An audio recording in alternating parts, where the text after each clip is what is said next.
Okay, your position looks good, Joe. Let's go Delta Scion. Haven't got to 1 minute warning yet.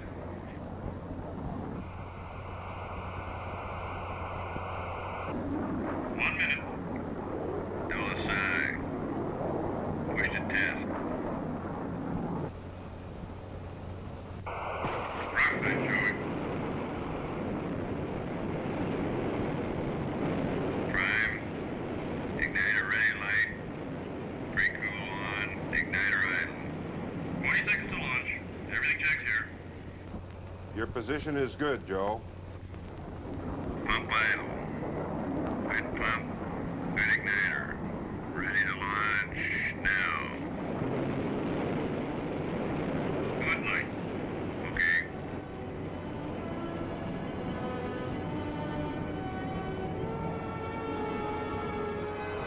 This is the X-15 research aircraft, designed to investigate the problems of manned flight in a near-space environment. Altitudes up to 50 miles, speeds up to Mach 6. High-speed aerodynamics, aerodynamic heating, structural design, aircraft stability, and control in space and re-entry. This was the kind of information it was to provide, and provided it did. Here's the story. 57,000 pounds of thrust with a throttle attached. No engine like this had ever existed before, but Thiokol built one for the X-15.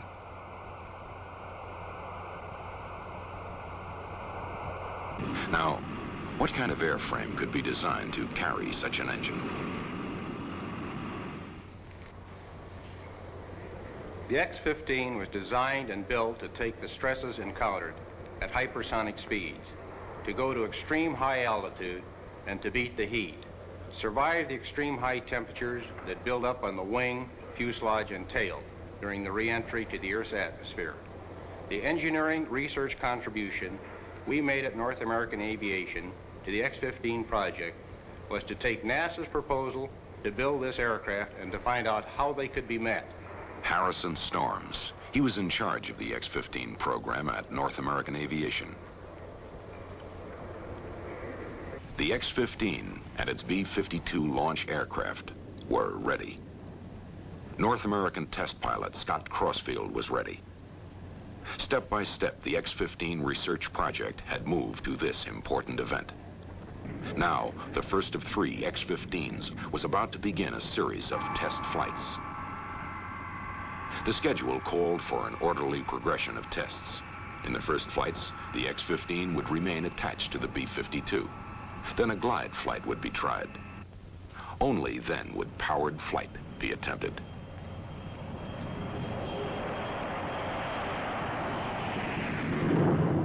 This careful program of flight tests, flown by pilot Scott Crossfield, proved the X-15 would do just what its designers hoped she would. From March 10th, 1959 until late in 1960, when we delivered the 3rd aircraft to the Air Force, I made 14 captive flights, 1 glide flight, and 10 powered flights.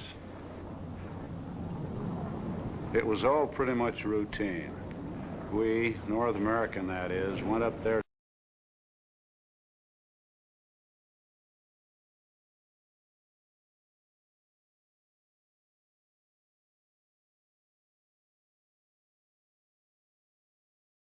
to check out the aircraft,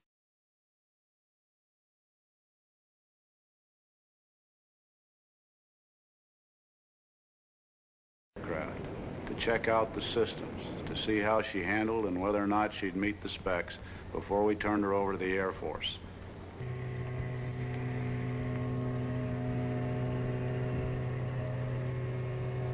The pilot also goes through what is called trouble school, where failure of one or more of the X-15's major systems is simulated.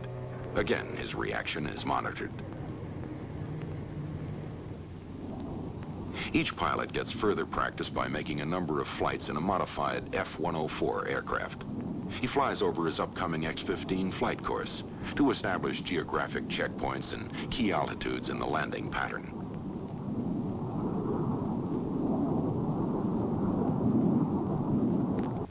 The range consists of a master station at Edwards and radar stations at Ely, Nevada and at Beatty.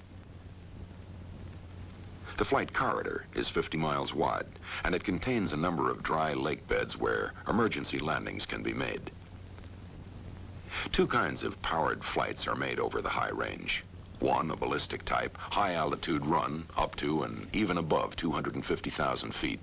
And two, a high-speed run made at a lower altitude, usually 60 to 70,000 feet. During his practice flights in the F-104, the pilot must also familiarize himself with the timing and positioning for an X-15 landing at both primary and alternate landing sites. And he makes practice landings, using predetermined settings that can simulate the low lift-drag ratio of the X-15. Nothing is left to chance, in the air or on the ground. These precautions paid off during the following flight, when the pilot realized he could only get 30% power, and that consequently he would have to make an emergency landing at Mud Lake. Ready to launch. 5, 4, 3, 2, 1. That's a good light. That's a good light.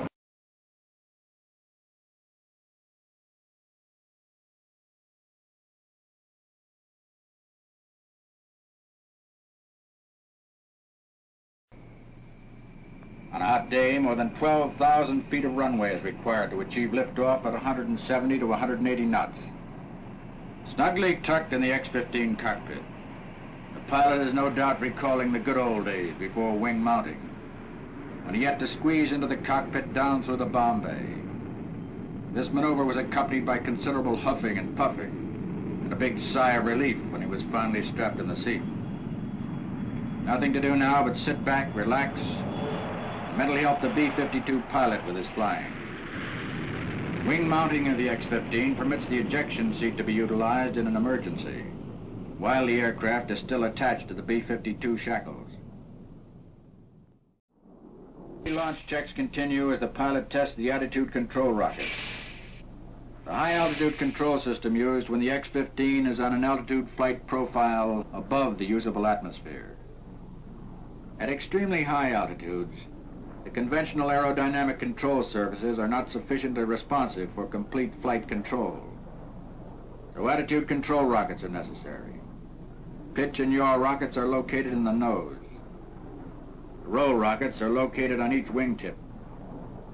The underside of the X-15 is now building up a coating of frost on the outside of the liquid oxygen tank due to the intense cold of the liquid oxygen at a temperature of minus 300 degrees Fahrenheit. The auxiliary power units are now started. Note the exhaust trail going over the horizontal stabilizer. Launch. Light roll-off occurs as the shackles release. The X-15 engine is started, and the aircraft accelerates rapidly, quickly leaving the B-52 far behind. On this flight, the plan called for a buildup of 1,500 pounds per square foot of dynamic pressure before pull-up. Again the launch. Photographed by X-15 camera number 1. Note the rapid acceleration as the aircraft drops away from B-52, and the steep climb-out angle.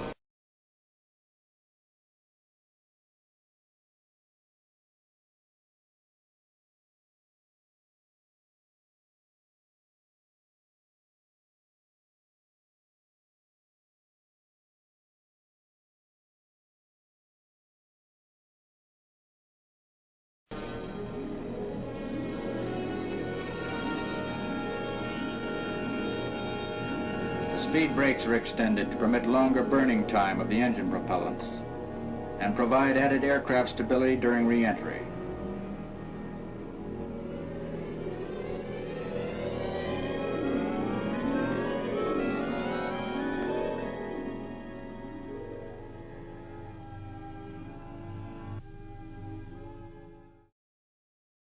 Peak altitude of 317,000 feet planned for this flight is now achieved.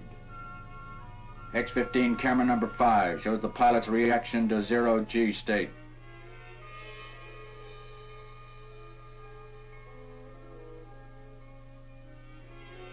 Camera number 6 shows the control panel and the weightless condition. Note the pages on the pilot's flight checklist. planned peak altitude accomplished, the aircraft starts on the downhill side of the parabola. As the descent angle increases, the horizon gradually disappears out of the picture.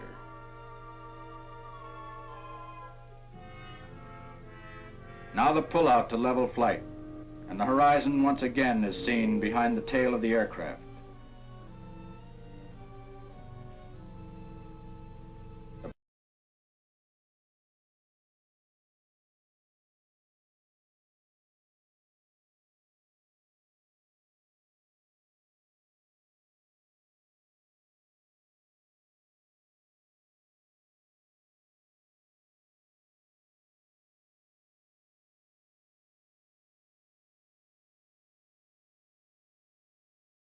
The pilot banks the X-15 to visually judge for himself the landing site relative to his position.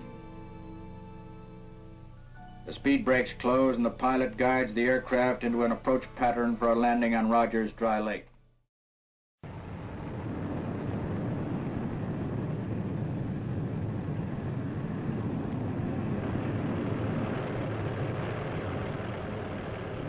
The X-15 research project has long since achieved its original goals. The aircraft has been flown successfully more than 120 times, and although setting new records wasn't its purpose, it has set a few along the way.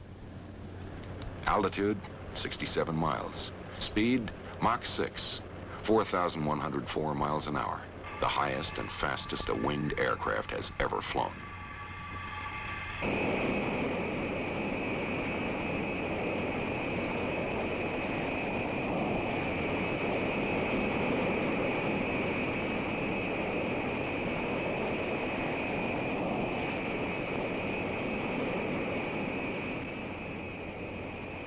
Today, the X-15 moves on to further accomplishment. But now the Thoroughbred has become a workhorse, carrying a heavy payload of instruments, undertaking studies of the near-space environment possible before only with unmanned satellite and rocket-borne probes.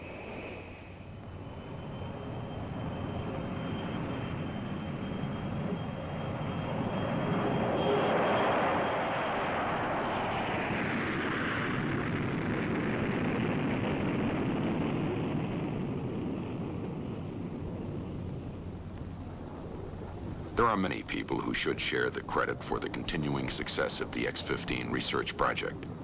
But perhaps they will understand if we seem to focus on those who have actually flown the many research aircraft since the X-1. By saluting these courageous men, we also pay homage to all the others who have helped us move step by step, deeper and deeper, into the unknown outskirts of space.